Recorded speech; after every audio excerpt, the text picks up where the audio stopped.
Salam Kamir, kekaguman ilahi mengarah pada iman dan rahmat.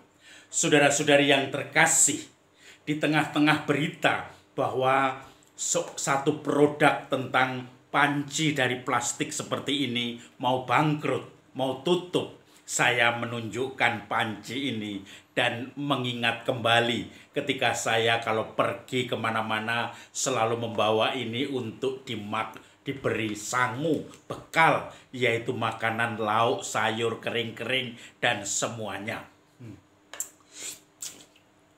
Rasanya nikmat sekali dengan makan dalam kelaparan pada saat transportasi atau bepergian traveling, kemudian kita makan dengan bekal ini dan sudah dibagi-bagi tempatnya. Rasanya nikmat sekali. Saya bukan tipe orang yang kalau pergi traveling jajan di tengah jalan senang, kemudian harus beli ini, beli itu untuk makan. Tetapi saya banyak membawa dari rumah. Entah itu nasi dengan telur, dengan tempe goreng, dengan daging rendang, apapun saya masukkan ke sini. Kemudian saya makan dengan lahap. Pada saat saya lapar nanti, mungkin mampir di SPBU atau pom bensin, mampir di lapangan, dimanapun ketika nyaman, makan dengan enak. Suatu saat saya ketika menjadi frater di Jakarta, saya traveling naik bis, kemudian juga disambung naik kapal karena harus menyeberang ke Sumatera, mau ke Palembang ke tempat saya yang kepala sekolah salah satu SMA negeri di Kayu Agung. Lalu saya ketika sudah naik bis, saya ingat bisnya itu Mayasari Bakti atau apa saya lupa, atau yang menuju ke Merak itu dari Senen ke Merak itu saya lupa bis apa, tapi intinya adalah bahwa ini tidak lupa saya bawa. Kemudian ketika sampai di penyeberangan, saya menyeberang, dan ketika menyeberang saya lapar sekali, maka saya membuka bekal saya mulai makan. Ada satu anak yang menunggui saya, minta supaya saya menyemirkan sepatu. Anak itu dengan sangat minta karena belum makan. Saya dengan angkuhnya menolak untuk disemir sepatunya. Saya makan sendiri. Dan anak itu melihat saya, mengamati saya terus. Saya makan sendiri dan dengan nikmat.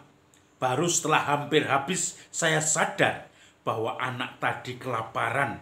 Dia mungkin seharian belum makan. Waktu itu sudah jam 2, jam 3 siang. Dan kemudian saya hanya makan dengan seenaknya sendiri. Lalu saya ingat, saya mencari anak itu untuk mencoba menyemir sepatu saya supaya memberi makan anak itu. Kalau tidak ada, paling enggak saya bisa memberi uang untuk makan nasi bungkus. Tetapi sudah terlambat. Anak itu sudah tidak saya temukan lagi. Dan saya tentu saja untuk balik ke arah kapal juga tidak mau karena capek. Lalu kemudian saya menyesal. Menyesal kemudian tidak berguna, tidak membantu orang itu. Saudara-saudari yang terkasih, hari ini Yesus berbicara tentang siapa yang terbesar, siapa yang terkecil di tengah-tengah para muridnya, di tengah-tengah kita. Para murid bertengkar tentang siapa yang terbesar di antara mereka. Yesus mendengar dan kecewa pertengkaran mereka itu. Lalu Yesus mengatakan, barang siapa yang ingin menjadi yang terbesar, dia harus yang terakhir. Dia harus melayani semuanya.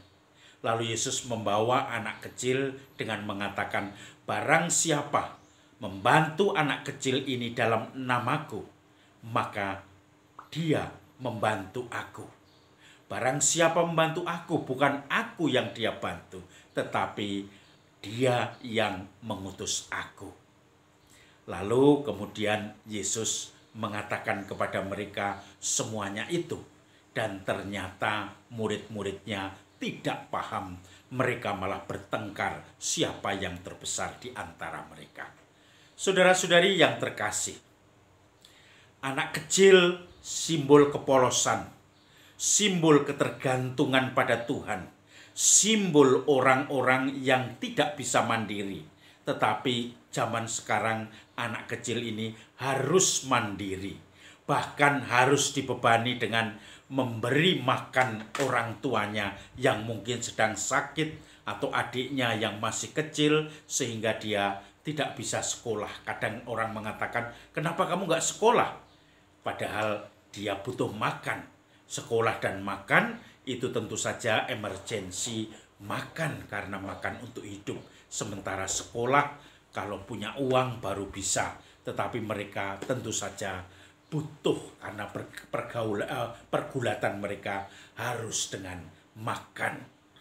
Saudara-saudari yang terkasih, ketika kita menyambut orang-orang yang sederhana, orang-orang yang polos, orang-orang yang selalu merasa Tuhan yang menjadi pedoman atau pelindung mereka, maka disitulah kita menemukan bahwa kita dipakai sebagai perpanjangan tangan Tuhan untuk membuat orang-orang seperti itu sungguh bertahan, sungguh hidup, sungguh beriman, sungguh bisa melihat bahwa Tuhan tidak pernah meninggalkan mereka.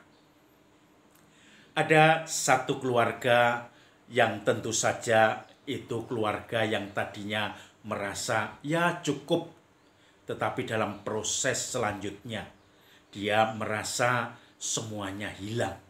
Karena kemudian ketika sakit dia mulai lumpuh, istrinya mulai sakit dan akhirnya meninggal. Anaknya 2 itu kemudian saya tidak tahu kenapa dua-duanya juga akhirnya lumpuh. Yang satu meninggal, yang satu masih lumpuh.